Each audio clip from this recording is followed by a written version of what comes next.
It is 1 o'clock. Good afternoon from the 104.5 The Zone Studios. I'm Jackson Williams. Last night on Thursday Night Football, the Jags stopped the Saints on fourth down from the 6-yard line to win it 31-24. Trevor Lawrence, knee looking just fine as he led the Jags in rushing with 8 carries for 59 yards. Jags moved to 5-2 and remain first in the AFC South. Big game this weekend with the Titans on a bye. You got 17. Tennessee Vols takes on number 11 Alabama. If you're out and about on Saturday, you can check out the game right here on The Zone. Pre-game coverage starting at 12:30 and we'll take you all the way up to kickoff at 2:30.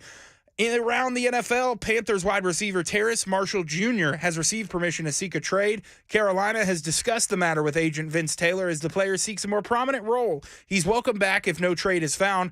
Former second-round pick has 104 catches, 742 yards, and 1 touchdown since 2021. Another name to look out for as the trade deadline fastly approaches. For all your foundation repair and waterproofing needs, you need to visit USSTN.com. Breaking news at once on your home for the Titans and Vols. This is 104.5 The Zone.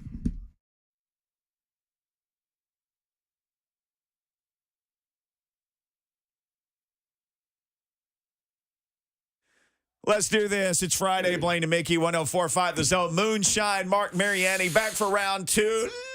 Let's go. Let's go. There you go. Let's go. All right, so locally, Vanderbilt's not playing what they got the off week this week. The Tennessee Titans have the off week. Now, we've talked a lot of Titans, and we'll continue to talk a lot of Titans. Lucas Panzica, I basically duct taped him to his chair and then rolled it to another microphone and said, you have to hang around for the first segment because we got to figure out this Tennessee-Alabama game. Yeah. Now, we call our shot at the end of the show on Friday. I would imagine all shots will be based around that game. You can go ahead and stick a shot in the F&M Bank chat if you want. You can just call shots all day. We got Josh Ward. He's our only guest from WNML Radio, and he's going to break it all down.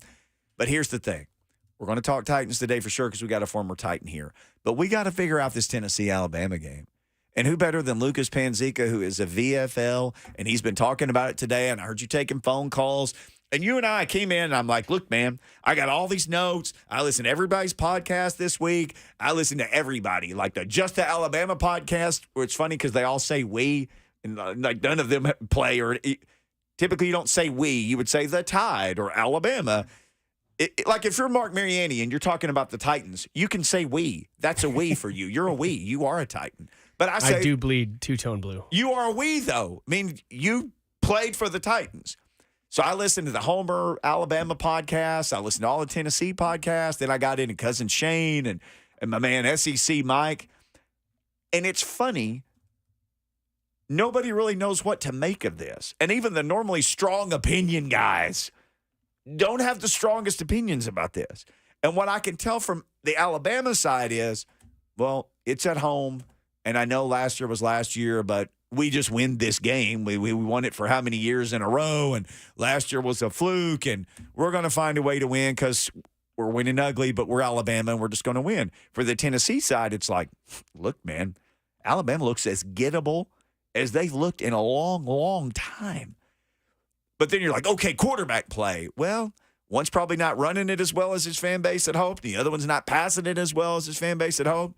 Both defenses are like top 20 overall and all these metrics, and they have guys who can sack the quarterback and then both run more than they throw.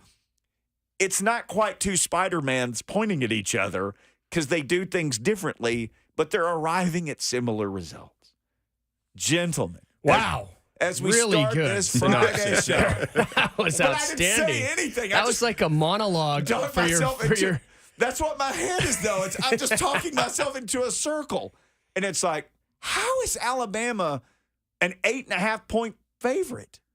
Yes. Because they seem, it's because they're at home? Because they seem close? Is this one of those things where Vegas is like, we're going to take everybody's money because we know something about Alabama. You know, Milroe's big toe has had a hangnail that he finally got removed, and he'll run like the wind this week. So is it one of those things where like, oh, no, they're going to win by 13. We just put it at 8.5. Or is it like, we're just going to take everybody's money, which I know that's their ultimate goal. Let's just stick They're usually something. successful at that as well. And it always Yeah, they're pretty good works. at that. Jerks, man. I'm just wondering how they arrived at that. I'm worried about Help this me. game from a quarterback's perspective and from a Tennessee perspective because I think one of these two quarterbacks has grown into the season, and that's Jalen Milroe, and one has kind of regressed into the season, and that's Joe Milton. I don't love – what's Joe Milton's best performance this season? Can anybody? Joseph? Like what? Oh, man. What's Joe Milton's best – what is – in 2023, not the Orange Bowl, in 2023 – It was game one. Right? Game one, right? Yeah. UVA. So if you look at Joe Milton's QB rating through the first 6 games of the year, it goes 148.3, 141.7, 143.3, 136, 126, 94. This just sounds like my grades, how they each year of high school. Yeah, going the wrong way. Yeah. It's going the wrong way. And I feel like Jalen Milroe has grown into the season within this Alabama offense where, yes, there was identity crisis in the first couple weeks of the season. I've never seen the Alabama fan base melt down more than that USF game when I was in Birmingham and surrounded by Bama fans. I was at a wedding in Birmingham where there's multiple TVs up and Bama USF and people are just tearing their hair out, just absolutely beside themselves. But here we are, fast forward a few weeks later, that feels like ages ago. And Milroe he's either going to run and make some plays with his legs, or he's going to get sacked, or he's going to throw a 60-yard deep bomb to Jermaine Burton. There's no in between. But he's at least found a bit of a groove in doing that I don't know that I can say that about Joe Milton. I don't know that he's found any sort of groove. And to me, that's what's concerning going into the Hornets' nest that's going to be Bryant-Denny Stadium. I think it's going to be as rocking as it has been for Tennessee, Alabama in the last 2 decades. I don't disagree, and Milton's inconsistency is very scary.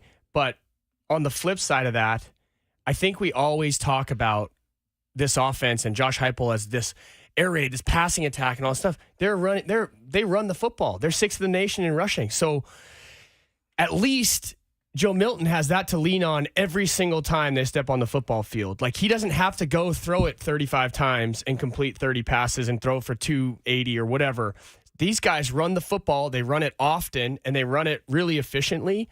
And when you can do that, I think you can pack that up in your briefcase and take that to work every single day. Like, if you're the St. Louis Rams and the greatest show on turf, and if you need timing and rhythm and you're throwing the ball all over the place, you could have an off day and an inconsistent day, and it could throw your whole day off if you're off a step or this or that. But when you can line up between the tackles and run the football like Tennessee does, I think it gives you a more consistent chance to win. And I think Joe Milton can just lean on that, where I think Jalen Milroe, just like you were saying, Lucas, I couldn't believe the beginning of this season, man. It reminded me of 3 years ago when Joe Milton beat out Hendon Hooker in camp, and then we all know what happened there. It's like, how did he even win that job? Well, Alabama starts the year, and they bench him after 2 weeks or whatever it was. But then he cheered for the other guys hard. And then didn't Nick again. Saban sound not anything like Nick Saban in that interview? Well, he's earned the job because he's been a great leader on the sideline and cheered on his teammates. It's like,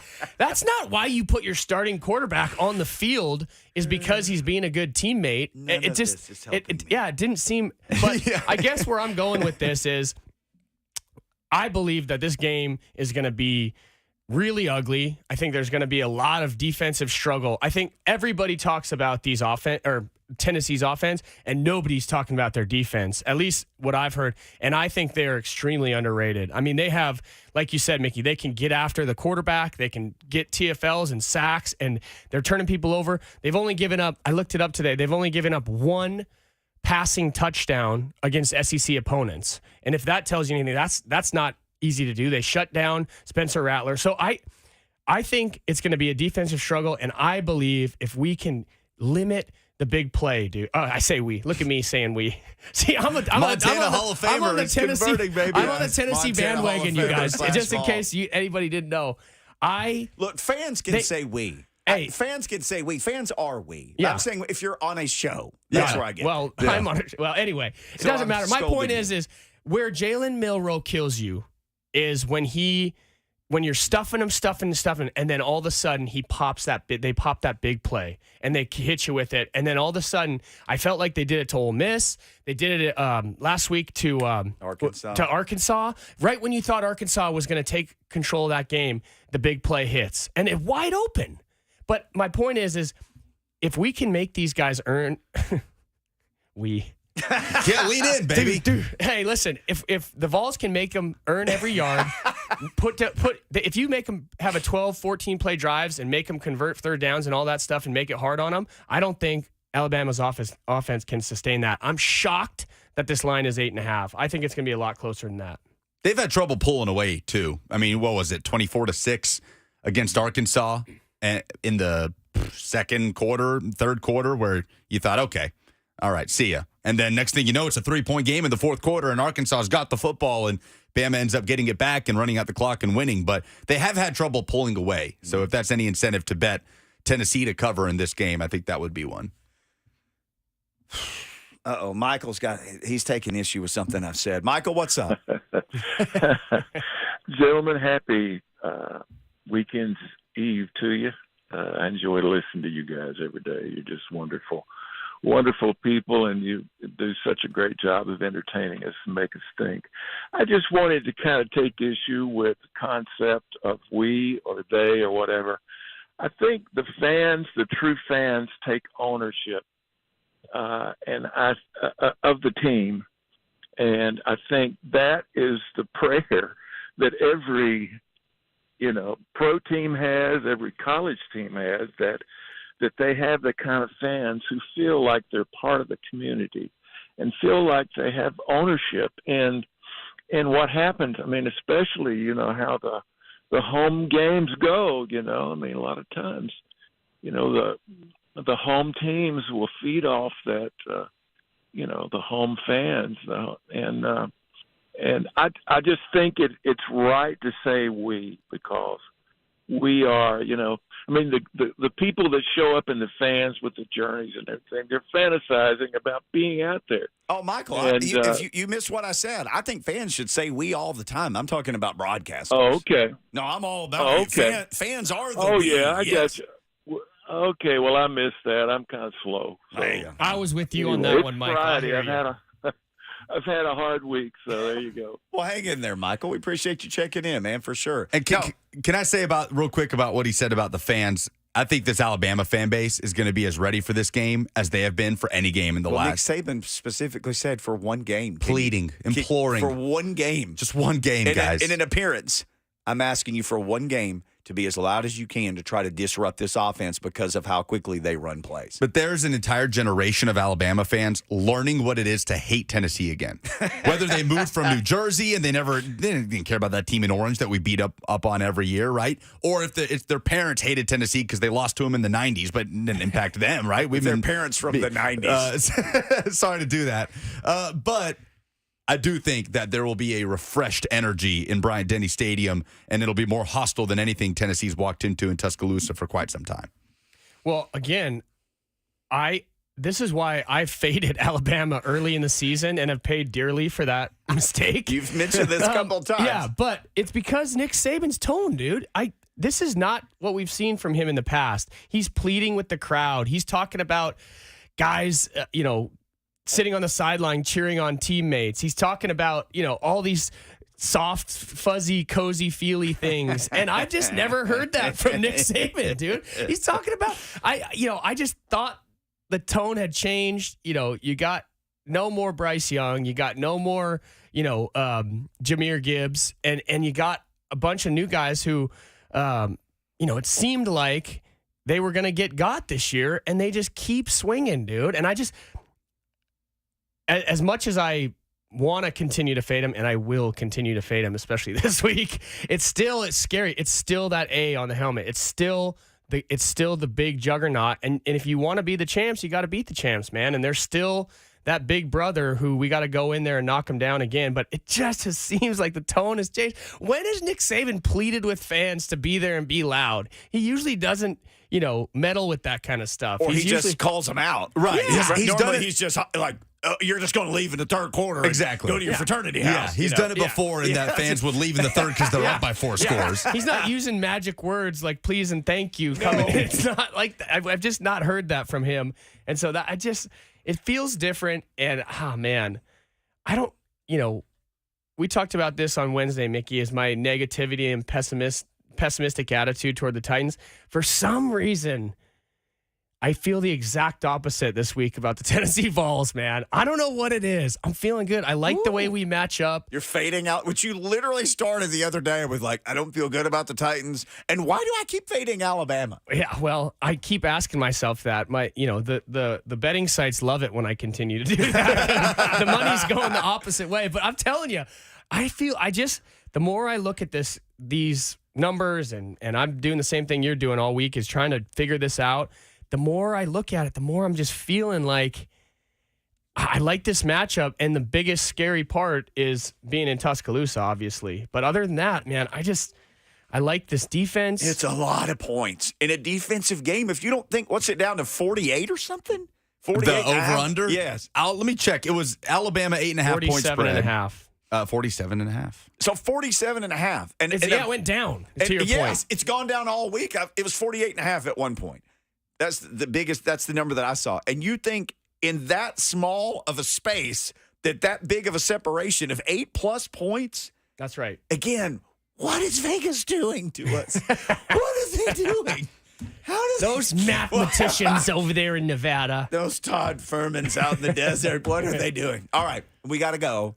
Lucas, you've worked like a dog this week. You're tired of talking. On the way out, your feelings about the game. You can call your shot now. I called it at the end of the show just now that I think Alabama wins in a close one. I just think they make more plays downfield, and Tennessee's defense, I think, is going to have to create some turnovers, maybe score on defense for them to maybe find a score outside of the offense like they did a week ago with D. Williams. Zach Milroe knocked the ball out. Right. There's your biggest, shortest answer to that thing happening. Yeah, so my gut tells me a close Alabama win. I just need to see more from Joe Milton and this offense on the road with Joe Milton at quarterback, because it's been a struggle to this point, and it's going to be rocking there. But appreciate you guys, man. High school football tonight, CPA, FRA. Hope you guys will join me for that. Tell people what time. 6:45 pregame, 7 o'clock kick. There you go. Golf clap for Lucas Penzica He's the this best, week. man. He has been just grinding and crushing People it. ask me all the time. Yeah, there it is. If you listen to 104.5, if you listen to The Zone, you know this man is an absolute savage. People ask It's me an all honor the to be on time, these airways with who you. runs things at the Zone, and I tell them Lucas Penzica. A Hall of Famer, Marc Mariani. All right. Knock it off. We Vols, Montana Hall of Famer Marc Mariani. All right, he stays. Mark, Lucas goes. We'll be hanging out with you for the rest of this, roughly hour and 45-minute extravaganza. You want to weigh in on anything you've heard? We had a couple of Titans callers that dropped off. We'll get to the Titans next. You want to talk Titans? It's a trade deadline coming up. What should happen? What are you thinking about that? 615-737-1045.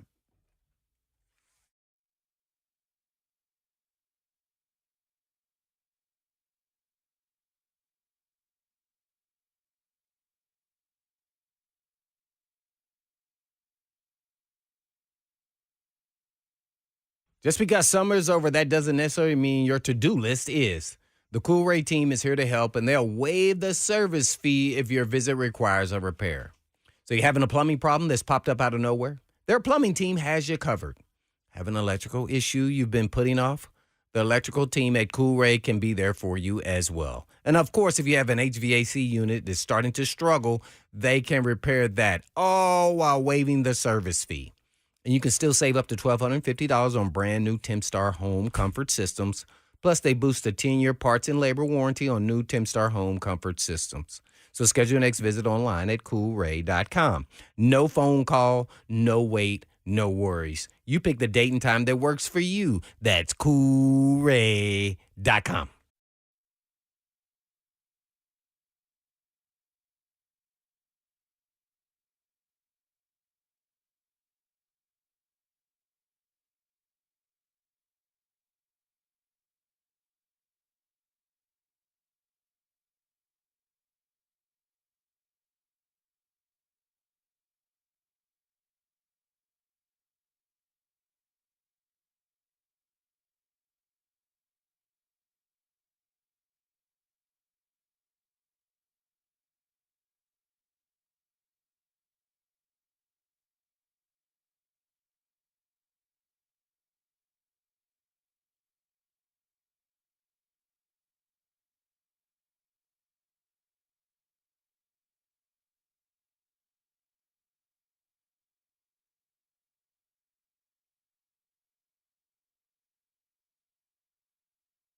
Blaine and Mickey, 1045 The Zone. Happy Friday to you. It's 123, 123 on a Friday.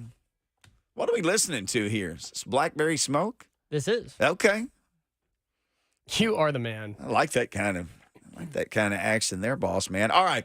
Start of the show with some Vols and Bama. Josh Ward is going to join us at 2:20. We'll continue to talk about Vols and Bama. Then we'll call our shot at the end of the show. You can go ahead and stick a shot into the FNM Bank chat if you would like to. You can call a shot at any point during the show if you would like to. 615-737-1045. I'm super curious how people are feeling about Tennessee, Alabama. You got Penn State and Ohio State, both undefeated.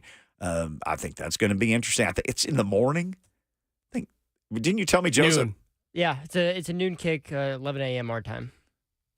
You know, they're like, this wasn't good enough for 7 p.m. We're both undefeated. What are y'all going to show? So if you want to talk any college football games, the Jags got a big win last night. So the Titans are, well, currently 3 games out of first place because the Saints were so terrible offensively last night. They couldn't get 2 feet in front of each other. Had a ball in the hands of Foster Moreau at the end of the game. He dropped a sure touchdown pass. This dude's been through a lot, beat cancer. Sometimes we all have a bad day at work. He had a bad day at work at a time where they really needed him to not have a bad day at work. But anyway, that was part of what lost in the game, but it was a rough game to watch. And Trevor Lawrence supposedly had a bad leg and ran all over the place and was the leading rusher for the Jags and made plays with his legs all night. Mickey, while we're on the topic, how's your 49 days of football going? I've not missed a day of football. Good for you. Savage. So, Mark, this came up on October 4th that there would be 49 straight games of football on TV. It's majestic. So here you go. And since that time, I've not seen all of, but I've seen at least part of. Jacksonville State at Middle Tennessee, FIU at New Mexico State, Western Kentucky at La Tech, Command Skins versus Bears, that is. Kansas State at Oklahoma State, Nebraska at Illinois, OU at Texas, ASU, Arkansas State at Troy, Vandy at Florida, UCF at Kansas, Kentucky at Georgia, Arkansas at Ole Miss, Notre Dame at Louisville, Titans at Colts, Kansas City at Minnesota, New York Jets at Denver, Dallas at San Francisco, Green Bay at Las Vegas, Coastal at App State, La Tech versus Middle, Liberty at Jacksonville State. And Jacksonville State plays every week, like on a Tuesday. UTEP at FIU, Sam Houston State at New Mexico State, Denver at KC, SMU at EKU, Tulane. I could go on. Yeah. This is just, we're not even into this current week. But no, I've watched a game or games or 5 games every time. See, Blaine said, look, man, I like football, but not like you. I can't just watch some teams out west, New Mexico Tech and South Central Wyoming just because it's football. And I said, see, that's where we differ. You are that steel trap, though. You'll not only watch it, you'll remember guys and stats and scores. It's pretty impressive. UTEP's fourth-string quarterback is my guy. He's 1-1 as a starter. They play like every Wednesday night. That's my guy. I don't know if I can get on board with that. He was either. a JUCO transfer. Wow. Yeah. So whatever you good need. for him and his family. I didn't even put this down. I watched a big chunk of the replay of Montana and Idaho the other night. That wasn't even a about. live game. And you know what's going on with that time slot this week, right? Our own Don Davenport is in Sacramento for Sac State. The Lions, versus right? Sac State Hornets, I think. Hornets? Or I thought they were like the Mountain Lions. Wasps or something. No. Yeah, they are. The Sac State, what? They are. There's something with a B. Nobody is a wasp. There's something like that. Versus Montana State. But she was here yesterday, and the problem is it's like a 10 o'clock kick on the West Coast. So it is so late. But yeah, man, Big Sky Conference. It's I think they're number 2 versus number 4 in the country. You don't even want to hear this. Sac State just beat Montana in volleyball. We play Sac State in 2 weeks. That's going to be huge. It doesn't. What say are the they? mascot. Sac State? I'm looking at their website, and it doesn't say. Come on, be better at branding. Well, anyway, Dawn's over there. I think she was hoping for not a Big Sky Conference on the West Coast of the latest kick possible. But anyway, go Big Sky Conference, man. Well, Montana Grizz up with they Montana are the Hornets. boys, down with the foe. Well, they're in your Good conference. old How are they the Grizzlies up Hornets? for a victory. No idea, man. That's my high school They weren't mascot. stinging anybody when we were up there. Oh, come on, man. Come on. I'll talk smack all day. Vandy Man in the F&M Bank Chat says Sacramento State Hornets. That was my high school mascot. We were orange and black. Greatest color scheme ever. It was Halloween every day. It was totally magical, man. The Bungles. Cincinnati Bungles. Stoney Keeley adds, Mickey, I forgot about your 49 days of football. Who do you recommend to Jim Nagy for the 2024 Senior Bowl spot? I haven't made that decision yet. Oh, I thought you were, this is very real. I thought you were going to give him your fourth stringer from UTEP. No, that guy's not ready for the Senior Bowl. Okay. But Jim Nagy and I see very differently about some prospects. That's So, no, Stoney, thank you for bringing that up. I haven't decided yet which prospect I will try to force on Jim Nagy. But it will be a labor of love. I will always stand for the little guy. You know, I always stand for the 7th round draft pick for Montana. You have to know that. And it's much appreciated, deep down. Speaking of extra 7th round draft picks, let's just go here because this is out there and people are talking about it, and we didn't get to talk about this when you joined me on Wednesday. Where are you on the school of thought? Because Titans fans seem to be split. Yeah. Of trade some guys for some draft picks. Yeah. Versus no, ride this thing out to the bitter end. Well, honestly, where I'm at, it's more of a specific conversation for me. I don't think it's all. I think each situation is different. Each guy's different. Here's what I'd like to do. If you're in the chat or you're calling in, we can cover the negatives all day, but I need to hear some optimism from Titans fans. Like, what are you excited about these young players or anyone on our roster? We didn't talk about this. Okay. This is my notes.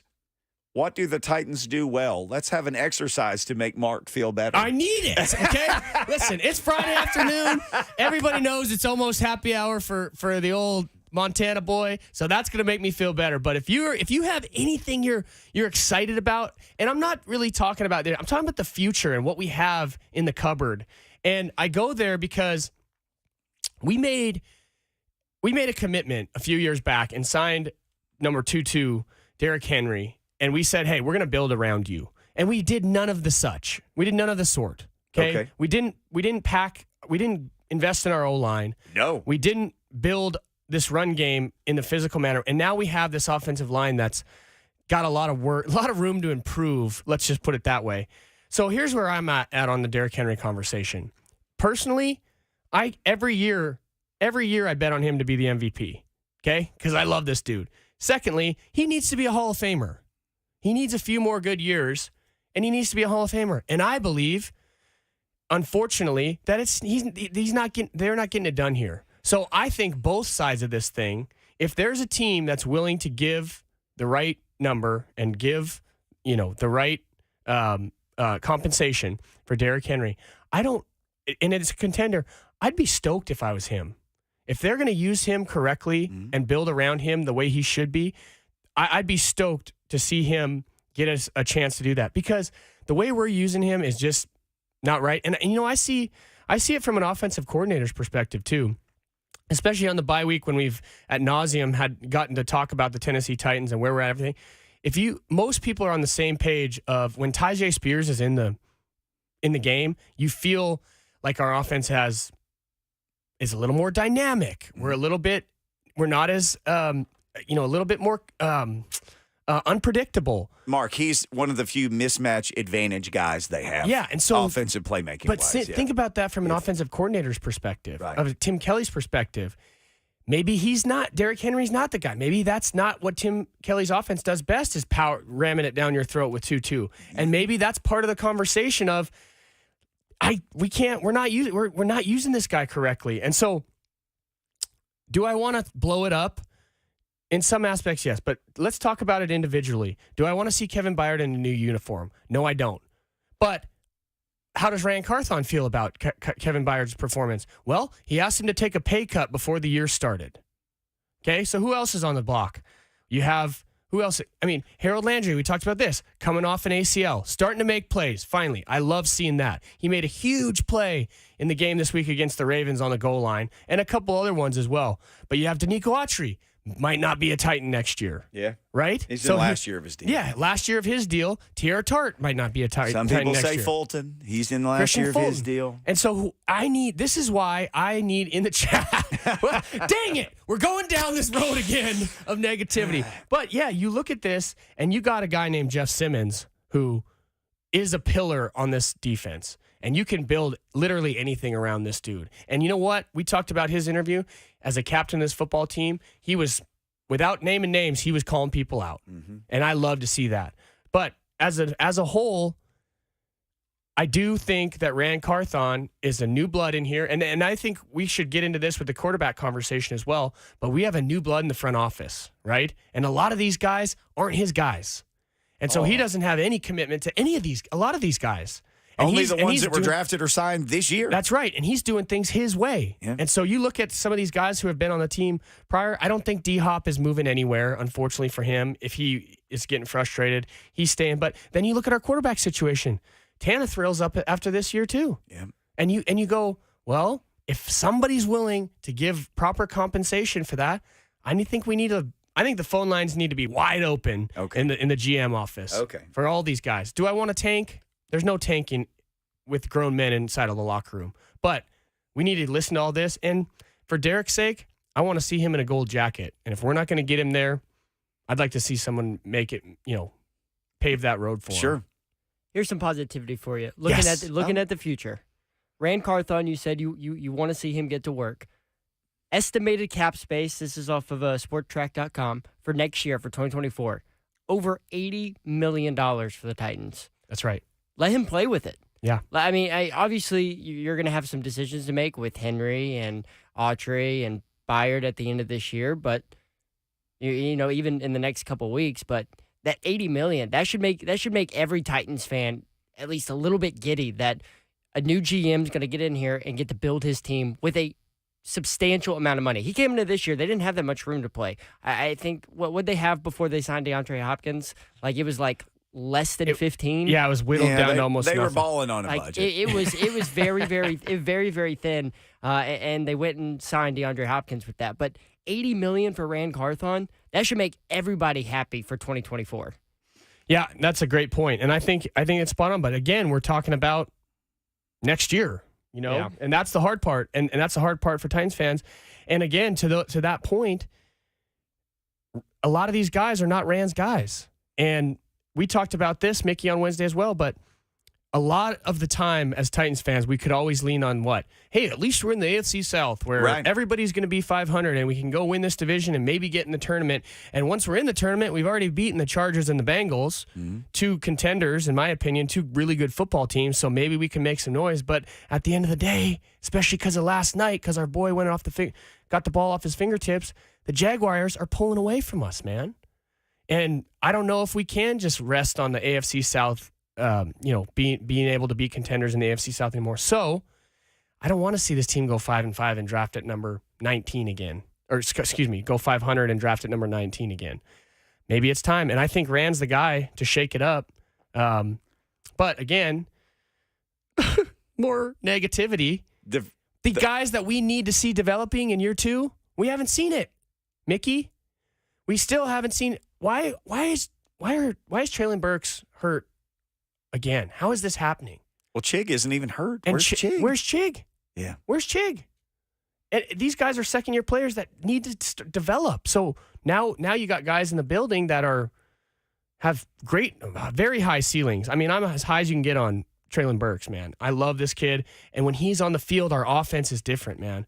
We have nobody like him that can threaten vertically besides him on the team right now. So when he's on the field, it changes everything. Where is he? We need to see him developing and taking the next step. I mean, that's just the evolution of a football player. You have to, second, third-year guys have to be taking the step in their development. Is that coaching? Or do they not have the talent? I mean, it's hard to be optimistic for the 2023 season, looking at the roster and seeing the lack of development and lack of things, and our superstars have, a little tainted, like I said, coming off an ACL or got asked to take a pay cut or not using Derek right. I mean, these are big name, big play guys, huge cap space hits that we're not using correctly. And the guys that he brought in, I think Azeez Al-Shaair is having an amazing season. I think he flies around. I love watching him play football. I know we had a really bad tackling game against the Colts, but I think Rand has an idea, is a great talent evaluator, and gets his guys, but he just needs time, man. And unfortunately, time means our fan base gets to suffer a little bit. There's some suffering going on. Ali in Nashville has some positive thoughts. Yes. This is what we've been waiting on. Hello, Ali. Help Mark feel better. What up, guys? Hello. Long time no talk. Yeah. All right, look, we haven't had a quarterback that can sling it like Will Levis can. Will Levis has a cannon for an arm, and I don't know about y'all, but I'd rather see a quarterback that's not going to be scared to sling it around. And maybe, he's going to have one or two picks here and there, but we're going to get more exciting plays on his offense here coming soon. Tajay Spears looks like a stud. He looks like the next great Titans running back coming out, and he seems like he has more of a CJ2K feel than a Derrick Henry feel. There's a lot of things to be positive about on this team. Yeah, I mean, it sucks seeing Derrick being used the way he's being used, and you can tell he's towards the end and all that other kind of stuff. But guess what, guys? We have a quarterback that's sitting there that could sling it, just like Jay Cutler could do it back in the day. He's going to bring a lot of excitement to this offense once given a shot. Don't get me wrong, I wasn't a big fan of him in college, but looking at his highlight tapes, man, that kid has an arm. And when was the last time as a Titans organization we had a quarterback that had an arm like what Will Levis has? Oh, man, that's a good question. Thanks, Ali. I need that's that. some positive stuff. Marcus wasn't a big arm talent guy, just an athletic guy. Now, he could make throws. Marcus threw better outside the numbers, I think, than they gave him credit for. But his thing was like that deep dig route, that intermediate to deep dig route. He seemed to throw that great in the middle of the field. Yeah.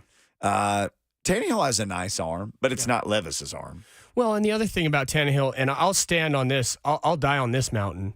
We, as much as we want to talk about Ryan Tannehill's toughness, we don't talk about it enough. Yeah. We could spend all week talking just about that. He is a tough dude, man. He is getting knocked around, and he has for 4 years. He's been getting absolutely knocked around, and he keeps getting up and keeps wanting to fight and keep wanting to lead this football team. So I have so much respect for that dude. But if we out at practice, Mickey, if you're watching QB drills, I'm seeing what did we always tout about Ryan Tannehill? His athleticism, former wide receiver, great footwork, enough arm talent to get it done, tall, tough, all those things. Now he's in his 11th year. Now he's getting toward the end of his career. That athleticism it's not there, but it isn't the same as it once was as a young buck. And that's what I'm seeing in Will Levis. I'm seeing his feet moving. Yeah. I'm seeing a new energy, a new speed, new quickness, new explosion, all those things as a young player. He's 23 years old or whatever. So, I think we could spend a whole segment talking about this too, but I'll be shocked if Malik Willis is our starting quarterback against the Atlanta Falcons. I'll be absolutely shocked. Ooh. I think the caller is 100% right. To me, it's Will Levis all the way. You have to. Again, it's Rand's guy, man. It's Rand's guy. All right. He invested the capital, moved up to get him, first pick of the second round.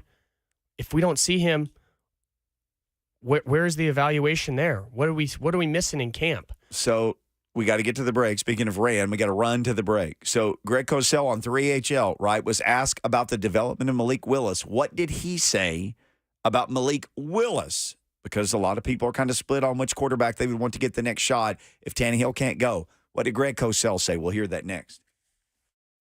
So this is a small bird, too, for someone that's never seen a Bob White before. It's this little round softball. That's right. Yeah, they're not much bigger than my fist, They've got little legs, but they're a ground-nesting, ground-dwelling bird.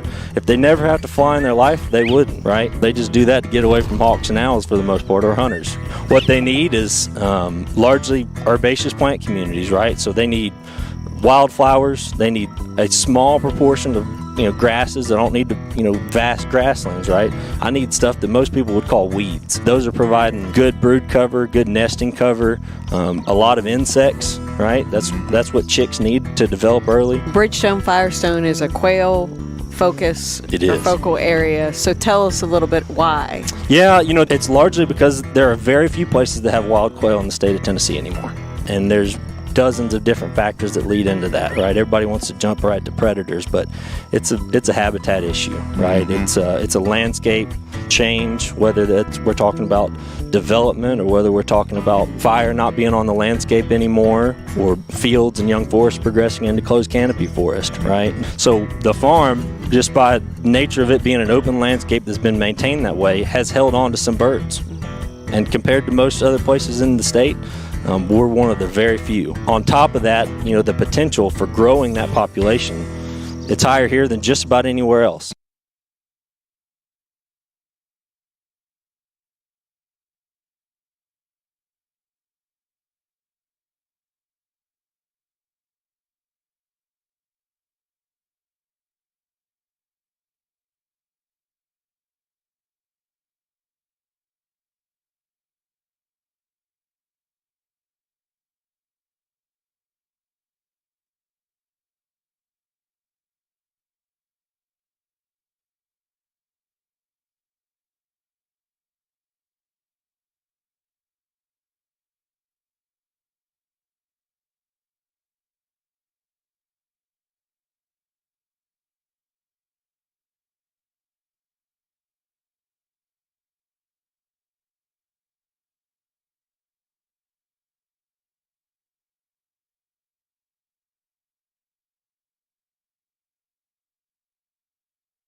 Blade and Mickey, 1045 The Zone. Lonzo calling his shot. He says, Bama by 13. We'll call our shot at the end of the show, but you can go ahead and drop one in the F&M Bank chat. Greg Cosell was asked by the good people of 3HL to call his shot on his thoughts on Malik Willis, what he's seen so far. This is what the man from NFL Films, Greg Cosell himself, said. There's not really any improvement in Willis. He still has too many concerning snaps in which he does not process the routes versus the coverage, with the result that he does not turn the ball loose to open receivers. He almost has no pocket feel. He's overreactive to any opposing jersey color. For someone who can run fast and can get out of the pocket, he doesn't really have great vision on the move. So he doesn't really see downfield. And you have to understand one thing. I'm sure a lot of people listening are saying this. They're saying, well, with a bad offensive line, you want to put him out there because he can run around. But that just reinforces his bad habits. So, does it work short term? Maybe. Maybe he'll make a few plays because he can run around better than Tannehill and better than Levis, but it's not going to allow him to improve in the areas in which he needs to improve to play quarterback. That was not a good. that was not a fantastic evaluation. Well, there's beating around the bush, and then there's the opposite of that. That is Cosell, though. Cosell just tells it like he sees it. About anything. Like you'd be like, "Hey, man, you just got into town. You eat some barbecue yet?" I ate it. It was really dry and not, it didn't taste anything. That's how Greg is. That's the analysis you get from Greg. But that was a great indictment based on what he's seeing. Well, and this sounds bad rolling off the tongue too, but this to me is a fact, is that Malik Willis does not have a future past this year with the Tennessee Titans. And I say that again because he's not Rand's guy. Yeah. There's no commitment to Rand when he drafted. And one, the performance isn't there, like Cosell's saying. And not only the performance isn't there, but this is not his rookie year. He started games last year. He had a full offseason of work, and now he's got thrown out there again. And so your performance isn't there, one. And two, your future is very, very in doubt or highly unlikely because there's another GM in the building who used a ton of draft capital to move up and draft somebody that's not you. Yeah. So you don't have a future, and your performance isn't there. So that is the reason I'm sitting here saying I would be shocked if Will Levis is not hurt, because he might be a little dinged up from the preseason still. He only played one preseason game. Yeah. If he's not dinged up, I'd be shocked to see Malik Willis trot out there at cornerback. I think it's Will Levis's time. I think he's Rand's guy. We drafted him for a reason. If Tanny can't go, it has to be his opportunity. And I think, truthfully, he gives us the best chance to win right now on Sundays, as I look at it, if Tanny's not ready, because of his skill set. It's not just like he's the best we have. I think he was a top-rated quarterback last year in the draft. There were multiple reports they tried to trade up to get him in the first round. They had a first-round grade on him. That's right. And not just us, a bunch of teams did. Right. He was projected to be the, third or fourth, fifth quarterback in the draft and maybe a first-day top 10 draft pick. He's got the ability. He's got the skill. He's got the size. He's got the athleticism. So it's not just like, he's the best in the, best of the worst. I don't think that's the case. I think we have a lot of potential in this guy. He's definitely the future. And I think now is his time for the opportunity. I can't even believe this is a discussion. And Coach Vraves has a little of that Bill Belichick in him where he's not going to give anybody any clue as to what's going on and ever until, Friday afternoon. But to me, it's obvious. And so I'm with Cosell on it. I'm pro for Malik and his family and his kid and his life. And I don't want to be so negative, but I think the writing is on the wall already where he's not getting the job done. And the guy that drafted you's out the door, and they drafted your replacement already. It's just you're just kind of stacking chips the wrong way at this point. And I think we're going to see Will Levis, and I'm excited to see him, man. That actually fires me up on a Friday afternoon. They got a whole extra week to prepare. Yeah, they got a whole extra week. If it is Levis, they got this whole extra week to, because Bullock was on yesterday. Bully, it was you one day, then Bully, then you. I mean, if we can't have the hitman, we've had a heck of another Titans lineup this week. And Bully's, I said, what do you think they're doing offensively right now? He goes, no, that's a question for Coach Mack. But he goes, think about it, Nicky. This gives you a week to just game plan on what are our strengths and weaknesses, and what can we do with those and help Will Levis be his best self. You know, he said, I've never been a coach. I never sat through the bye week sessions. But he goes, I mean, I know this. It gives you time to self-scout, to plug Will Levis in, and then say, what does he do? And going forward, what can we do to rally around him? That's right. Second hour of the show coming up. Josh Ward in about 25 minutes. We can continue this Titans discussion, though, when we come back. So there are a whole bunch of trade scenarios from PFF involving Titans, and third-round pick seems to be sort of where a lot of people are landing, whether it's Byard or it's different people or Henry or whomever. Third-round pick seems to be a number that's showing up. What have the Titans done with recent third-round picks? I'll tell you that next.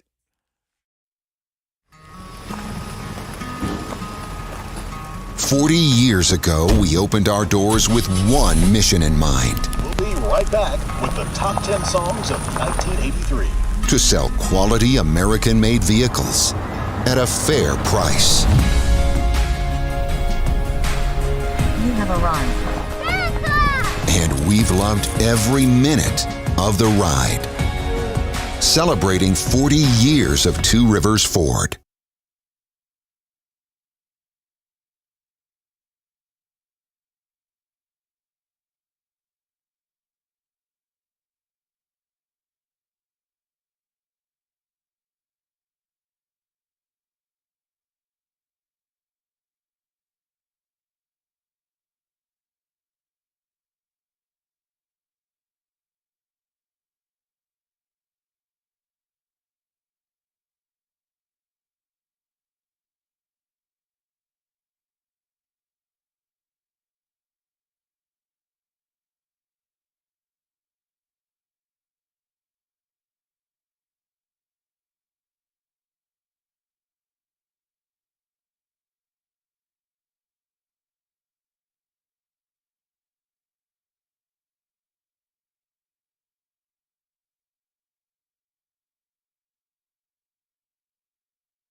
Blaine and Mickey on a Friday. The hitman is off today, so Marc Mariani is holding down Blaine's seat. He's been doing a good job. He held it down Wednesday, and I didn't scare him off. I did for one day. He wouldn't come yesterday, but he would come back today.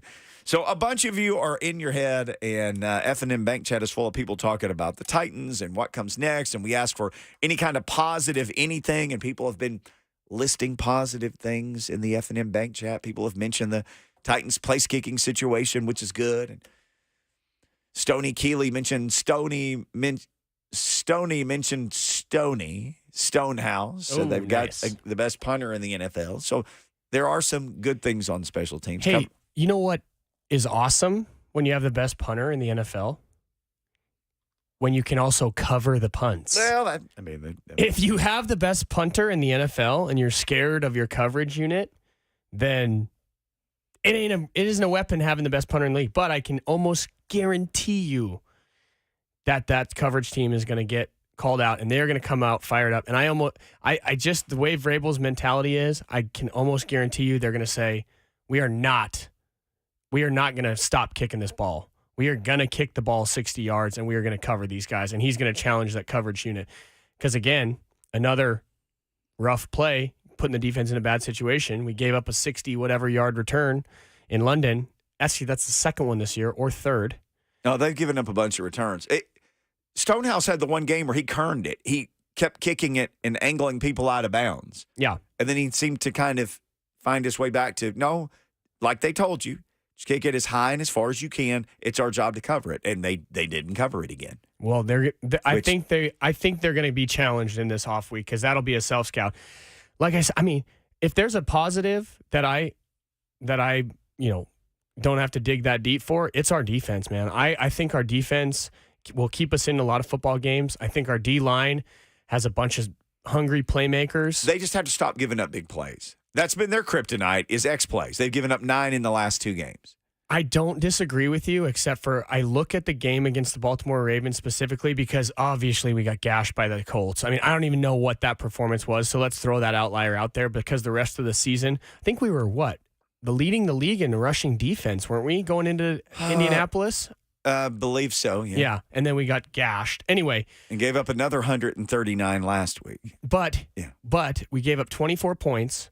We always shut the door in the red zone except for one. They're 11th in scoring defense. Yeah, which is really the main And when we gave up 24, I mean, our special teams unit gave up 6 just on their own. Yeah. 2 field goals, and, could have been worse on one of them after the big punt return. So my point is we're shutting teams down and holding them to field goals. I love seeing Justin Tucker trot out there over and over last Sunday. That was awesome. But so they were going to keep us in games, and Big Jeff and the crew are going to make it hurt, and painful to gain yards against them.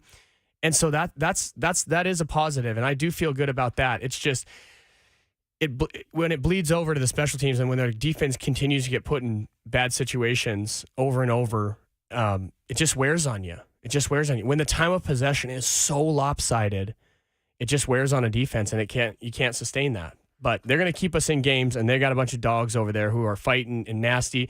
We got to get Arden Key back on the train tracks, man. He had such a hot start out the gate. I thought stole this guy as a free agent. Mm-hmm. He had multiple sacks. I think, what did he have, two weeks in a row?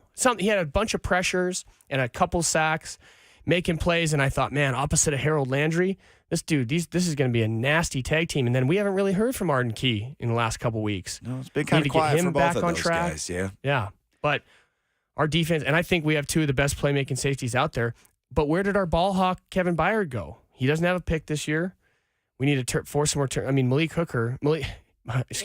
Amani Hooker has a pick, a couple picks, right? And then he's got that awesome play on special teams a couple weeks ago, starting the game on kickoff, taking that ball from the returner. Now, that's a ball hawk right there.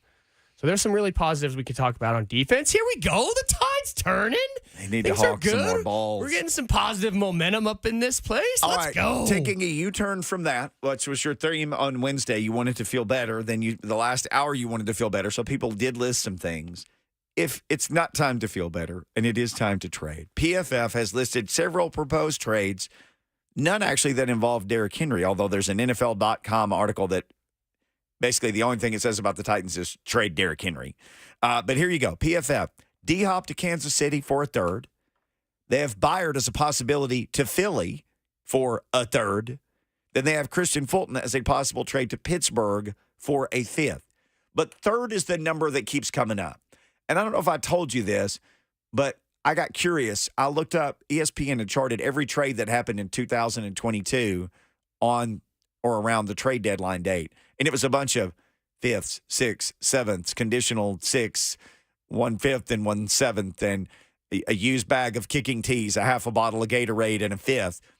But the highest possible thing that most people were getting, only one fourth round or only one first round occurred. And it was one involving Bradley Chubb, I guess.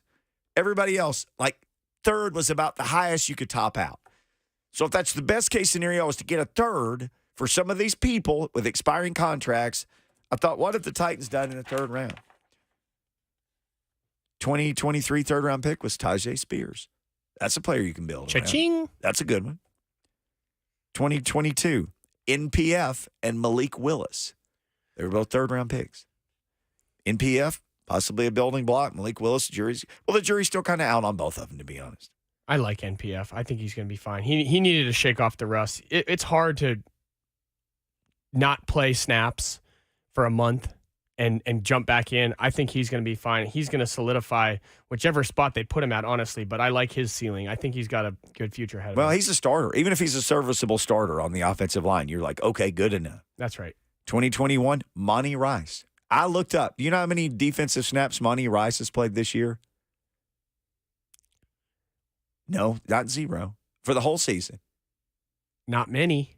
5. Why? I don't know. Nancy Kerrigan? Why? Why? I don't know. Last year, he was coming on so hot.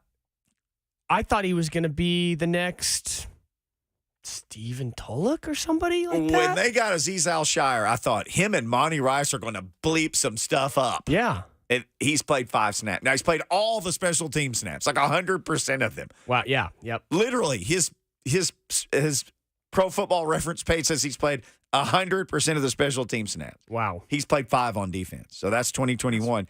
2020, Darrington Evans. I don't even know if he's in the league right now. No, he is. He just got a carry for the Bears. We got to look that up. Oh, they had cut him and brought him back because they didn't have anybody. Maybe that's it. Oh, let's make fun of Marc's other team as being one of the worst teams in the league. He's on the Chicago Bears. 2019 was Nate Davis. That started great, ended poorly. 2018, they didn't have a third-round pick. That was the year they took 4 guys, and I don't know. That was a tough go. 2017 was Taywan Taylor. I remember him. Boss man. And Jonnu Smith, who was a really good pick and then got too pricey and they let him go. And then 2016 was Kevin Byard. He was they took him as the first player in the third round. So for all the people who like, third round picks suck, I don't want you got Kevin Byard in the third round. But you've also got Darrington Evans. So it's like trick or treating. I mean, are you going to get total garbage or like a full-size Snicker bar? You don't know. Well, nice, Mickey. Well, that's why this conversation isn't just black or white. It's not, are we buyers or sellers? It's not, should we blow it up and trade everybody? The situations matter, and if teams are willing to compensate for these guys, I think we go ahead and start listening to phone calls. But if it's not a fire sale, I don't think. Right. I don't think you just are throwing everybody out and doing that. I think if someone puts a reasonable offer and reasonable compensation for any of the guys you're mentioning, we have to listen, especially the guys that are not under contract for next year, obviously. But I don't think we're fire selling anything. And let's be honest here, we're 2 or 3 wins away from, if we rattled off a couple in a row, we're going to be having a totally different conversation in here every week. If you lose to the Falcons, though, at that point, you hit the eject button. Because you'd still have time, although they play Thursday after that, but the trade deadline is in between. Don't forget who you're talking to when you say you, because I've already my finger's on the eject. You know where I'm spiraling, man. We've already had this conversation. No, yeah, I mean with the Jag, especially with the Jags winning again last night, it feels like this thing is getting out of reach early. But again, there's other 2-4 teams or 1-5 or 0-6, whatever, but it feels like they just have a little more optimism. I'm looking at the roster going, never mind. We're not going to go down that road again. Okay. But my point is it seems pretty grim, and I think Rand needs some time and a couple rounds of off seasons to get back to a roster that's capable. And we got very little depth, and we just need some more playmaking. I mean, it's on the way in, I heard Lucas talking about the voice of reason about the Miami Dolphins and their offense and scoring 40 points a game or whatever, 30, whatever they're averaging. And Mike McDaniel is an absolute savant. But you know what else they have that's undeniable and uncoachable is a lot of speed. Mm. They have a lot of speed. And when you look at us, our offense especially, we're not beating anybody vertically, man. We're not running past people. Our explosive plays are, run after the catch or that kind of thing. Traylon Burks against the Chargers goes deep, but we haven't seen that in a couple weeks. So, I mean, haven't seen him in a couple of weeks. weeks. when we don't threaten vertically like that and we don't have the speed aspect, it is a painful offense to watch, man. Golly. But man, when we get that train running down the track, but it's just hard to get that steam engine going. All right, let's take the steam engine and run on down to Knoxville and pick up Josh Ward of the Sports Animal in Knoxville. We'll get the latest as Tennessee and Bama are about 24 hours away. Is that right, Joseph? 2:30 tomorrow. 24 hours. Strap it up. 15 minutes away. Yeah. Let's get Josh Ward in here next and talk about it all.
Blaine and Mickey, 104.5 The Zone. Woo! Lighting it up here on a Friday. We got to get to the bottom of this Tennessee-Alabama thing. I started the show today. I got no idea what to think about this thing, so we need to get a calm, reassuring, knowledgeable voice from Knoxville. The man with the best beard in the business, Josh Ward of Sports Radio, WNML Radio. Josh, help us make sense of this, man. And I'll start with this. Josh at Josh_Ward. Josh and Swain on the Sports Animal. How similar are these two teams in your opinion? They seem to be yielding similar results in a lot of areas. Yeah, they do seem similar. I've thought the same. When you look at what's led to success, how statistically I think both teams are kind of funny. Not in the exact same way, but an example would be if you knew how well Tennessee was going to run the football at the beginning of the season, I think you probably would have said, okay, well, that's going to lead to some success through the air because if they're running for 230 yards a game, it's going to open some things up in the passing game. And there have been opportunities to have more success through the air, but for multiple reasons, it has not come. If you had told me that Jalen Milroe was going to have the downfield success that he has had throwing the football, well, then I would have expected Alabama to maybe be a dominant running team going in because I've already kind of had that expectation going in. It just hasn't worked out to that level. But also, Alabama has at least a couple of the best pass rushers in the SEC, and Turner and Braswell. And then on Tennessee's side, the way Tyler Barron and James Pierce have played has really allowed Tennessee's defense to go to a higher level. Both teams have one loss going in with a lot of opportunities if they're able to get a win this weekend. Josh Ward, our guest. So you mentioned quarterback play, and that's another thing that just kind of keeps me unsure of how to lean one side or the other in this game. I'll ask you, who do you think has the better quarterback? And I'll say this, and you alluded to it. One is not running it maybe the way we thought he would in Milroe, and the other one's not throwing it maybe the way we hoped he would, talking about what we've seen with Milton. But which one of these guys is the better quarterback, maybe currently even in his own system?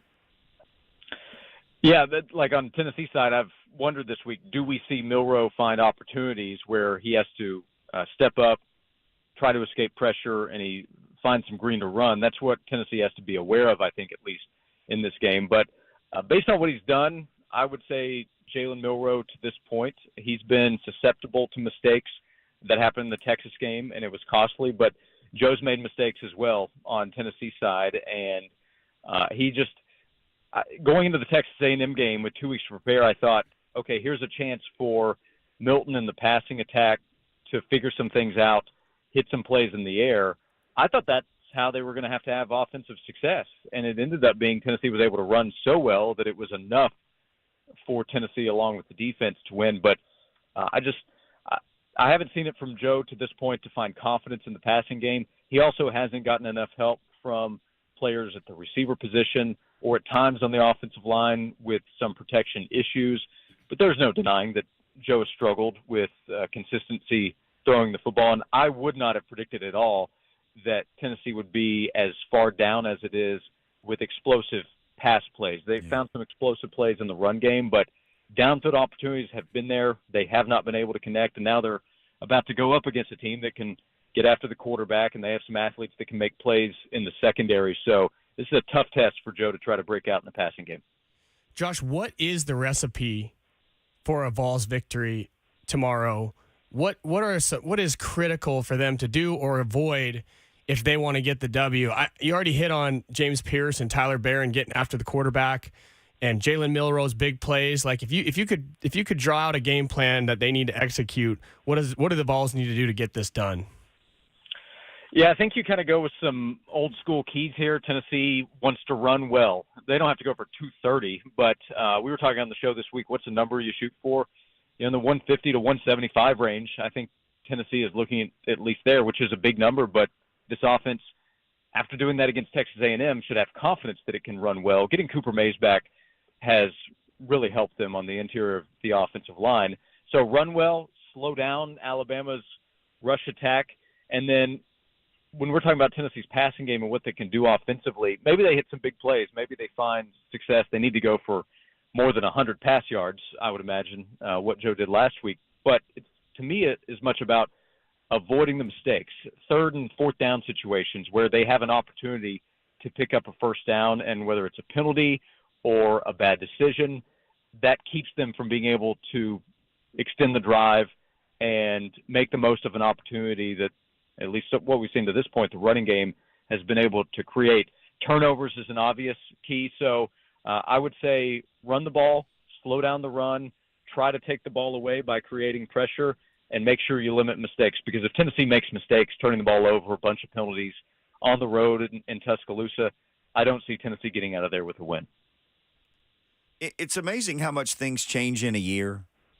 When you look at 49, couldn't win the game last year. 49 points, couldn't win this game. And I don't know if they'll both score 49 together on Saturday. Yeah, it is. It's a tale of two different years for both teams. 49 was the losing point total last season, and the Vegas number right now, the oddsmaker number, is right under that for both teams. If Tennessee had Hendon Hooker, I'd pick Tennessee without any kind of hesitation. If Alabama had Bryce Young, I'd do the same. But they're both still trying to figure things out. And I think they're both good teams. They're one-loss teams halfway through the season. You don't get there without being that. But they're both flawed teams. They're both still trying to figure some things out. There's the road aspect, too. Tennessee at Florida struggled with penalties, struggled with avoiding mistakes, and that was the storyline coming out of the Georgia game last year. And, of course, Georgia was a terrific team, but also South Carolina. Tennessee was affected by the road environment. So that is a question going in. Can Tennessee break out and play better than we've seen recently away from Neyland Stadium? Josh, everybody loves to talk about the Vols offense and high-powered and big plays and, the rushing attack and all that stuff. As I was breaking this down for the week, is their defense getting enough credit for what they've done this year? Mickey and I were talking. They've only allowed one passing touchdown against SEC opponents this year. They're getting after quarterbacks. Their points per game's down. And I looked at it and went, maybe all the offensive talk is overshadowing this defense, but it seems like they're playing pretty darn well. Yeah, a little bit, especially with some individual players. And it's difficult to just do a roll call of everybody that is helping, but that's part of the storyline too. So James Pierce and Tyler Barron deserve all the attention they have received with what they've done. The numbers are there for them, so it's easier to highlight Pierce when he's near the top of the SEC lead in sacks, and same for Barron. But the depth that they have on the defensive line is something we heard about in August, and that has turned out to be real. They have a legit 9, 10, 11 guys that they can play throughout the game, which makes a huge difference. So guys on the interior that don't get talked about as much. Amari Thomas probably does, but Bryson Eason doesn't. And they are expecting Omar Norman-Lott back this weekend. He is a guy that has, I think, been a difference maker for them in what they have on the rotation of the defensive line. And there are other guys to mention who are playing important snaps for Tennessee. It's a fresh defensive line in the third and fourth quarters, and they didn't have that 2 years ago. They didn't have the depth of talent to where if Keenan Peely goes down at linebacker, they can go to somebody else and be okay. Danico Slaughter was an important player for them at corner entering the season. He's not been a factor the last couple of weeks, but a transfer like Gabe Judy-Lawley coming in has helped, along with Kamal Haddon playing at the level he has over the last couple of SEC games. So they're in a better position personnel-wise, which Josh Heupel told us would be the case in August, and to this point, it has absolutely proven to be true. I've already admitted this on air, so it's not going to surprise anybody that's listening. But I've been fading Alabama all year, and it's been hurting and pretty painful every week because they keep doing their thing. But this line is at 8.5 right now, and everything you just said, am I just out of my mind for just loving the Vols this weekend? Why do I feel like the Vols match up so well? Or, and you can find a way that a recipe that they can get it done tomorrow. I don't know what it is about. I might just be crazy. Well, I don't know if this scares you. You do sound like some of the text messages I've gotten the last couple of days from my UT grad friends. They're feeling the same thing heading into this game. But I'll also say this. We haven't had this conversation in quite a while for Tennessee heading to Tuscaloosa. We had it last year, and it wasn't Neyland, but that feeling ended up being true. It was a pretty big number for Alabama as a favorite coming into Knoxville last year, and Tennessee set the tone early, had to end up rallying there at the end, but that feeling was in place, and Tennessee was able to back it up. I think Josh Heupel is a factor there. Personally, I think if you have a defensive line as good as Tennessee's appears to be, then you have a shot going up against anybody. I think Alabama is the rightful favorite in Tuscaloosa with the amount of talent it has as well. But I thought the number was a little high, and I kind of lean Alabama to win the game. But I think going into the fourth quarter, we're not going to know who's going to win the game and that Tennessee's going to have a real shot in Tuscaloosa. And I haven't said that about this game on the road for Tennessee in quite a while. Josh Ward, our guest at Josh_Ward, Josh and Swaim radio show on the Sports Animal. I was listening to an appearance you did with Dave Hooker earlier this week, and you guys got into the whole Tennessee's offense and how it functions and how road noise can really affect what they're trying to do and their timing. Seems like Nick Saban must have heard that same segment, Josh, because he made an appearance this week and said, I never ask you for anything, fans. I'm asking you one time to show up and disrupt Tennessee's offense and be loud. Yeah, that ended up being maybe the biggest talking point of our show today. And the response from Tennessee fans was, Nick sounds like he's scared. I think it's just that he recognizes what Tennessee is capable of. And he lost to Tennessee last year. It's not the same Tennessee offense, but he knows that there will be explosive opportunities for Tennessee and how fast Tennessee can go, and they have an opportunity to disrupt that. He's not wrong. I also don't think it's unique to Tennessee. I think a lot of teams, when they go on the road, especially in this conference, they're going to have to deal with this kind of environment. Last night on the Thursday night football game, I think they're in the middle of the first quarter, the middle of the first half. Doug Peterson was talking about, we had some communication issues on the road. It's loud. So that's just something you have to deal with. Tennessee has to prove that it can be better in that regard. But I don't think Nick Saban makes that plea if he thinks his team's about to cruise to a 3 or 4 touchdown win. Maybe they do that in the end, but I think it was genuine, his belief that the crowd needs to be in it for 4 quarters because he knows how much of a difference that can make. Where do you put – when you look at Tennessee's passing game, you mentioned earlier receivers had failed to make plays sometimes, or you just sort of tip of the iceberg stuff, but how would you divide up the blame or assign blame for what we've seen from Tennessee's passing offense so far? I know they'd have Mays in the beginning of the year, and they've had Brew McCoy get knocked out, and guys graduated, and you lose your tackles to the NFL. How do you divide it up? Yeah, we've kind of joked like they're taking turns. Like, hey, it's my turn to make a mistake, and that's not what they want to do, obviously. But it's difficult. Like, Ramel Keaton had an opportunity last week where he got behind the defender and it was a drop, and it's a score if it's not. He had a drop there in Nashville in the Virginia game at the start of the season. That's a guy that I was really confident in would have a big season. It just hasn't come together for him to this point. Joe and Ramel also have a legitimate connection. They practiced together a lot over the last few years. So I'm surprised there, honestly. I thought we would see more out of this receiver position. They probably have now felt the pressure of trying to step up and make plays. They lost Brew McCoy. That's a big loss. He's a really good player, and he was the guy I would have been most confident in. Okay, you need to go to somebody. We were having that conversation. They need to go to Brew more because I have more trust in him, and now they don't have that option. So we'll see what happens. Like, Squirrel White's a guy that I thought would have a huge game against Texas A&M and did not. So you're asking how to split it up. I still look at Joe and some of the decisions he's made, like stepping out of bounds when he had a chance to pick up a first down, and they end up having to punt away because of that. And that's on him. That's also not exactly a part of the passing game. That's just critical spots making mistakes. So everybody has to be better, and that is true. And by the way, I think fans are kind of tired of hearing us say that. I think it's true, but if fans are getting a little bit restless, but the team is winning, and the team has Joe Milton's back partly because of that. They still trust him, but it's about to get tougher going to Tuscaloosa, and don't sleep on going on the road next week to Kentucky. They're off this week watching these two teams play, getting ready for Tennessee. So we're going to learn a little bit more about what Tennessee's capable of this week and next. Josh Ward hanging out with us at Josh_Ward. Marc asked you earlier, okay, what's Tennessee got to do to win this thing? What does it look like? I'll ask you the opposite. What's Bama got to do to win this thing? What does it look like if Bama wins? Yeah, so Milroe's big play ability, let's see if they're able to find that. I don't think this receiving core that Alabama has is what it was a few years ago when they had all those first-round picks at receiver or Some of the other guys they've had, like Ridley and Cooper, big-time players that have come through, but they have a good collection of talent at receiver, and Milroe has found success down the field. If they're able to hit a couple of those plays, especially early, and we're talking about, okay, there is a little pressure on Tennessee's passing game to keep up with Alabama on the road.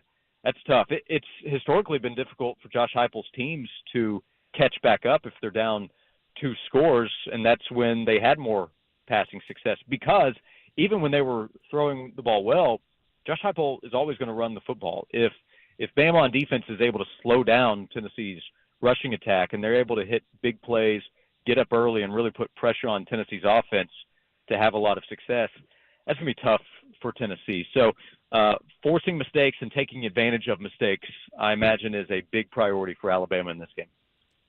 Maybe the wildest stat from anything that I've heard this year, and I know he hasn't been a head coach forever, but it was written by several people that I trust last week, and even reading it and saying it out loud seemed weird. Josh Heupel had never won a game as a head coach scoring under 30 points until last week. Wow. How in the world? I know they always score a lot of points, but if I'm the defense, if I'm Banks and that crew, I'm like, look, man, we can do it. They don't have to score 30 for us to win. We can go win this thing 21-20 if we have to. Yeah, and but defense deserves even more credit because it wasn't even close to 30 in what they allowed. It was, 13 points for A&M. I finally got a prediction right, by the way. I said last week this will be the first time Josh Heupel wins in the under 30 stat category, and they were able to put it together. But this defense has just been so impressive. And the first half against Florida did not go well. They were also put in a tough position when Florida was able to return that interception and score quickly on offense. That's not to excuse the defensive performance in that first half, but they also shut Florida down in the second half. Overall this season, this defense has been as good as anybody could have hoped for, and Rodney Garner deserves a ton of credit for the coaching he's done up front. I'd say the entire staff does on defense, and it is not a typical Josh Heupel team, at least to this point, but we're talking about, again, some of those old school conversations. The defense is going to go out there and play well. Tennessee wants to run with success and avoid mistakes. This is a Maxim team. If they hit a lot of the Maxims that General Neyland put out there for them, then this team could have success. And they're going to be really important on the road in Tuscaloosa because that team remembers last year's game too. They want to get Tennessee back. But the Vols are more confident, I believe, because they know they can beat Alabama after last year's game. All right, we'll give you a chance. You want to call some kind of score shot on the way out since you were red hot last week with your prediction? Red hot, so due to come back to earth on this one. So, but Tennessee fans will hope that is the case, that I'm wrong, because I have Alabama. I actually have it a little higher scoring than is some of the projection. I've got it around 31-24, but I'll stand by. I think it's more of a one-score game. I mean, that would be Tennessee covering, but fans want to win. So I think it's a game in the fourth quarter that we don't know what the outcome is, as long as Tennessee is able to hit some of those keys and stay in it through the first half. But I do have Bama by about a touchdown. There you go, Josh Ward. Hey, man, we know you're busy. You got a lot going on. Always great to catch up with you. And tell Swain we said hey. I'll do it. Good to talk to you guys. Thank you. Sir. The one and only Josh Ward. At Josh_Ward, Josh and Swain show. Can't miss that. On the Sports Animal. Great radio station up in Knoxville covering the Vols. All right. It's time to call our shot. Oh, you Vols fans. I see you, John Eccles, in the chat. I see everybody. It's time to call your shot. We got no Titans game to call. This is it. This is the biggie. It's going to be on the Zone tomorrow. You're going to have pregame coverage. Keep you going all day on this radio station. It is time to call your shot. Vols, Bama. I know there's also a lot of Bama fans around here. Like to hear from you. How do you think it's going to go? 615-737-1045. Or if you're in the F&M Bank chat, drop a prediction there. We will do ours next.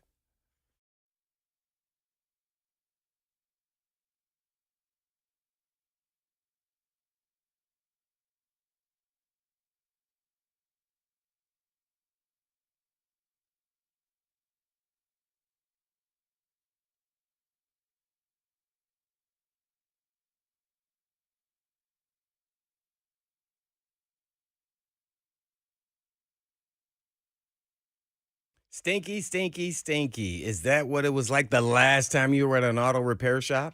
Smelly, greasy, old rags laying around, a countertop that you would not dare touch, anything that stinks is at a repair shop, right? No, not at Eurofix, because guess what? Your experience is always going to be great for your vehicle repair at Eurofix Repair Shop. And hey, it's Blaine Bishop to tell you about Eurofix. Eurofix takes the stink out of European auto repair. And at Eurofix, you get a free 15-minute no-rinse inspection with an estimate at every visit. Not high-pressure sales tactics. And in Eurofix, you also get a 3-year nationwide warranty and a free loaner car with every repair appointment. You never pay dealer prices. And Eurofix is in Franklin, Hundred Oaks, Murfreesboro, Belmead, and now Mount Juliet. All you have to do is just give them a call at 844-EUROFIX. That's right, 844-EUROFIX, or you can visit them online at myEurofix.com. That's myEurofix.com. But I was done blaming you.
Blaine and Mickey, 1045 The Zone.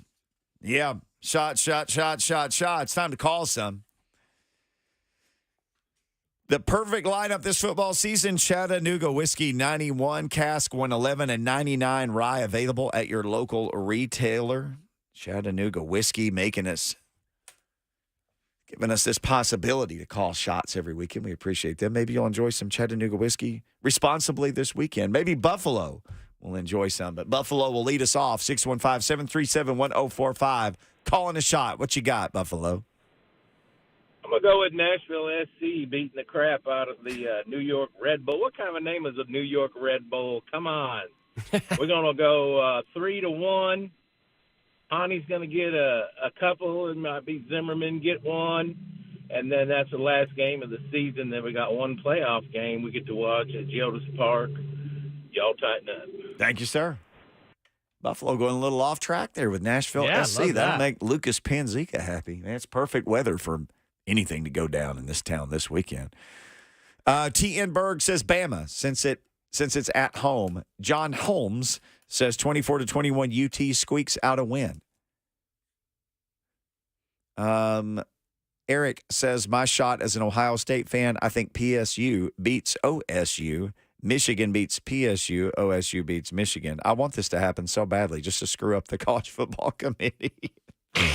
I got you. I love chaos with that as well. Again, you can call 615-737-1045 or drop one in the chat. Vandy Man AD says Bama. That's all he said. He's picking Bama. Joseph, what you got, man? As a VFL, what's your confidence level? How are you feeling about this game? And I'll ask you this with a follow-up question. You're young. Which Tennessee rival do you hate the most? All right, so I'm gonna start with my confidence level. You know, it's a lot better than I think it would have been a couple years ago. Because a couple years ago I would have just, hey, we're going down to Alabama, we're gonna lose. But after last year, Peyton Manning, I don't know if you guys saw this. He joined Always College Football and with Greg McElroy and said, you know what, I have not seen Alabama beat Tennessee since 2022. It's been that long. Oh wow, long time. It's been a long time since Alabama's beat Tennessee. So that's what I'm riding with. Confidence level, I would say probably about a 7, in terms of putting out a good performance. My shot, I did some research while you guys were talking to Josh Ford. Okay. And I talked with you about this in the break and how I think that Tennessee's sack game and their defensive line is going to be a difference maker if they want to upset Alabama.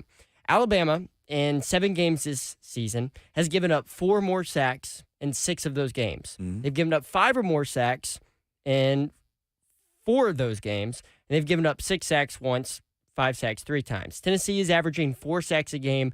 Bama is giving up 4.4 sacks a game. Tennessee is going to sack Jalen Milroe 5 times this game. That is my shot. Okay. A sack total. Didn't see that coming. Yes, because that will be the difference maker, in my opinion. Some will be caused by Milroe trying to run out of the pocket and use his legs. I think the secondary's been playing well enough to hold, Bond and Burton on those deep shots that we know Alabama likes to take early. Burton averages 23.5 per catch. That's like Marc Mariani receiving numbers. Yeah.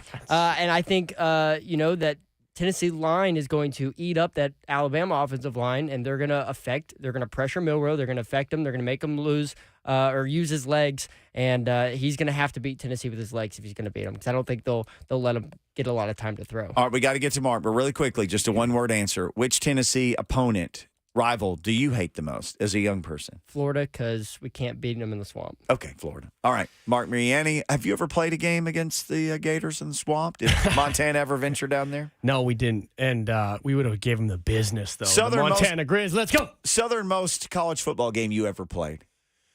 Southernmost. I don't know. Not far. I mean, we went to Iowa one time. Oh wow, that's way south. I mean, I'm trying to think. We were on the West Coast, man. We were way on the other side of the country. I just like that your first pull was like, "Whoo, man, Iowa." I'm trying. Well, I thought about that when it was the biggest big game we played in. Yeah, I bet you scorched those guys. To think. Never seen anything. Dude, we didn't like even number make 80. it. Oh, we went to James Madison.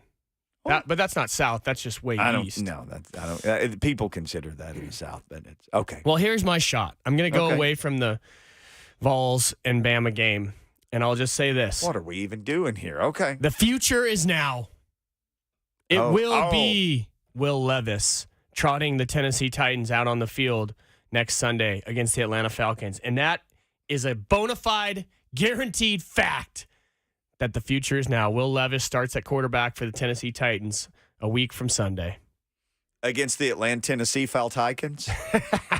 They got a lot of, it's like a reunion going on at honestly, the I was Nissan surprised Stadium. when you didn't wind up at least returning some punts for them this year or last year. I wish the cleats are in the truck, man. No, they'd stay ready. You don't have to get ready if you stay ready.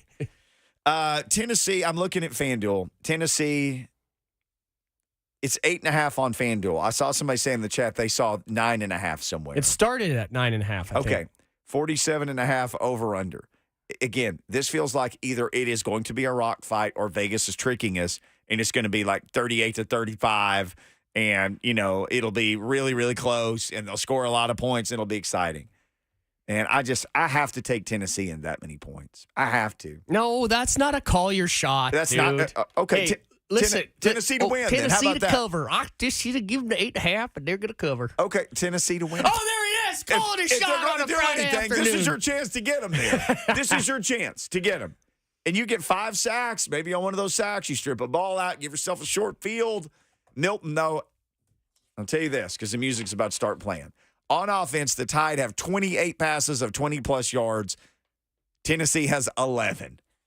Tennessee has to throw the ball down the field and compete a couple of them.